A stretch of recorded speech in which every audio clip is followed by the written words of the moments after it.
Sudarlun, sedikitnya 5 orang napi dan 1 petugas di rumah tahanan Calang, Aceh Jaya dilaporkan tumbang akibat keracunan setelah menyantap daging sapi rendang kiriman dari salah satu keluarga napi di rutan tersebut pada Selasa malam. 6 orang yang keracunan langsung dilarikan ke Rumah Sakit Umum Daerah Teku Umar Calang untuk mendapatkan penanganan medis karena mengalami muntah dan lemas.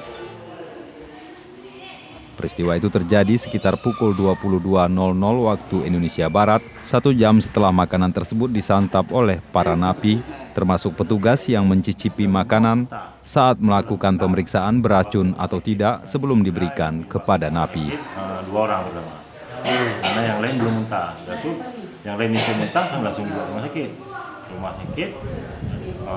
Tanggal itu langsung keracunan.